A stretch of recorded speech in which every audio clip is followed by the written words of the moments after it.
নমস্কাৰ। আজি আপোনালোকক এটা প্ৰাচীন কিন্তু আধুনিক জীৱনত অতি প্ৰয়োজনীয় ধ্যান প্ৰক্ৰিয়াৰ বিষয়ে ক'ব বিচাৰিছোঁ। এই ধ্যান প্ৰক্ৰিয়াটোৰ নাম হৈছে ত্ৰাটক ধ্যান। ত্ৰাটক শব্দটোৰ অৰ্থ হৈছে এটা বিন্দু, বস্তু, চাকি বা মমবাতিৰ শিখালৈ স্থিৰভাৱে চাই থাকি মনটোক একাগ্ৰ কৰা। ইয়াত আমি চকুত জোৰ দি দীঘল সময়লৈ এটা চাকি বা মমবাতিৰ পোহৰ চাই থাকোঁ। এনে কৰাৰ মূল উদ্দেশ্য হৈছে বাহ্যিক পোহৰৰ জৰিয়তে ভিতৰৰ অন্ধকাৰ দূৰ কৰা। এই ধ্যান পদ্ধতিয়ে মনোযোগ বৃদ্ধি কৰে, মানসিক শান্তি আনে, দৃষ্টিশক্তি উন্নত কৰে আৰু একাগ্ৰতা, আত্মবিশ্বাস উন্নত কৰে।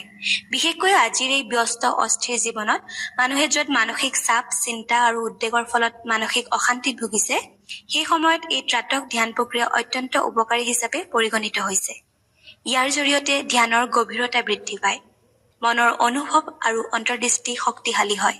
এই ধ্যান যিকোনো বয়সৰ লোকে কৰিব পাৰে। কেৱল 5 পৰা 10 মিনিট সময় অভ্যাস কৰিলে আপুনি নিজৰ মন আৰু চকুত এক গভীৰ পৰিৱৰ্তন অনুভৱ কৰিব। এই ত্ৰাটক ধ্যান প্ৰক্ৰিয়াই চকু, মন আৰু আত্মাৰ মাজত গভীৰ সংযোগ গঢ়ি তোলে। এই ধ্যানৰ নিয়মিত অনুশীলনে আপোনাৰ জীৱনশৈলী শান্ত আৰু একাগ্ৰ কৰিব।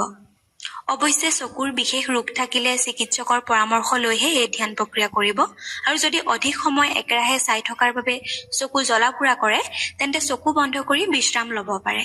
ধন্যবাদ।